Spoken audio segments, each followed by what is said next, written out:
The Parliament in Pakistan has rejected a no-confidence motion in the leadership of Prime Minister Imran Khan.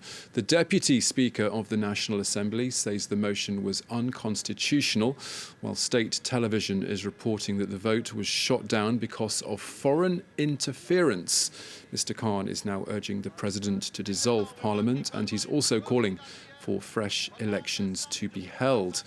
For more on what's happening there, let's bring in our correspondent Shahzaib Wahlah, who's following developments for us in Islamabad. Shahzaib, this has been a rather confusing story to follow. We had earlier heard that the opposition had enough numbers to get this motion through. Now we're hearing that the vote against Khan hasn't taken place at all. What more can you tell us this hour? Well, I am inside the Parliament House right now, and there is a lot of confusion here. As you have said, the Prime Minister Imran Khan was supposed to face a vote of no confidence in the Assembly, but the vote of no confidence actually didn't take place. As the session of the Assembly started, the Information Minister took the floor and argued that this whole motion was a foreign conspiracy, and it should be declared unconstitutional and struck down. The Speaker of the Assembly, the Deputy Speaker of the Assembly, who also comes from the same ruling party, took up the argument of his own Information Minister and dismissed the motion of no confidence against the Prime Minister Imran Khan.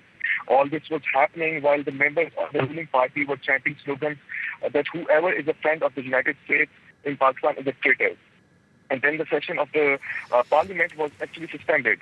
We saw that the members of the opposition, who now have the majority in the Parliament, were left surprised and confused. The latest that we are hearing right now is that the Prime Minister of Pakistan, Imran Khan, has advised the President to dissolve the assemblies in the country, which actually means that he has called for new general elections to take place. But it is still a developing story, so we will know more as the time passes by. And Shahzaib, just to remind our viewers, why was this no-confidence motion vote even brought about in the first place? Well, the main reason behind this vote of no confidence was that the Prime Minister Imran Khan was losing popularity in the country. And the biggest reason behind this was actually the fact that there is a big economic crisis in Pakistan, and Prime Minister Imran Khan's government was being blamed for really mismanaging the economy.